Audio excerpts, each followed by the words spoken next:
This is day 2. The slurping and the panting is not me. It will be shortly when I open my wine, but not yet. That was the wolf dog. So what we're looking at, 52.5 here on the voltage.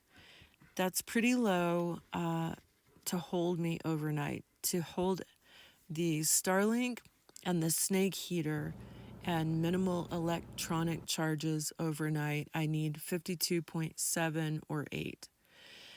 Here's what happened.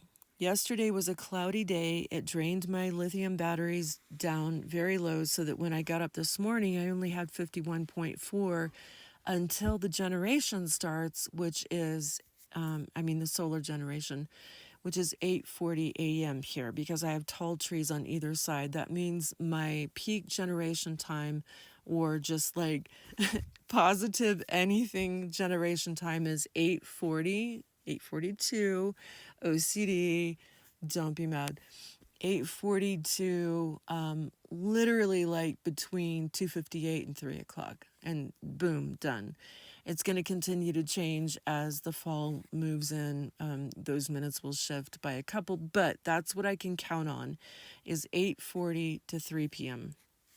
So the problem is I hold just enough energy overnight running the Starlink and the snake heater to keep me steady through the morning so that my batteries don't bottom out. If they bottom out at 51 volts, it's no bueno. Those are lithium ion batteries. If you tax them below their minimum voltage, it's extremely dangerous.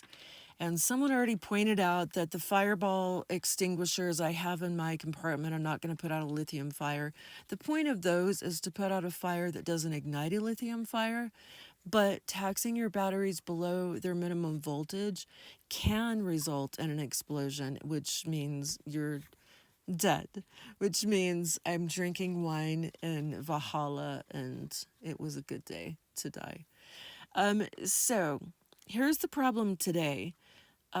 Because I have enough voltage overnight to sustain me overnight, and I had a cloudy day yesterday and I woke up almost bottomed out today, I had to make up for that today. Well, I have enough energy to get me through the day and the night.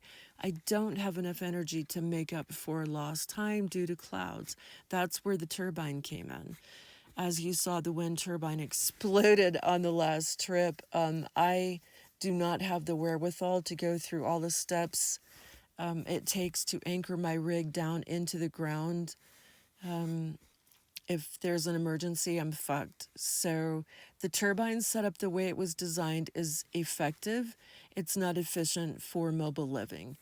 So that means that I had to run the generator today for 2.5, almost 3 hours.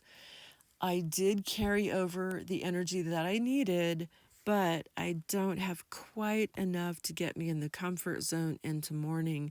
So here we are, day 2. We're going to find out how we hold up until morning tomorrow. Another, like, oh my God, are you fucking kidding me, is that my battery alarm that was installed had just a little bit of a short cord.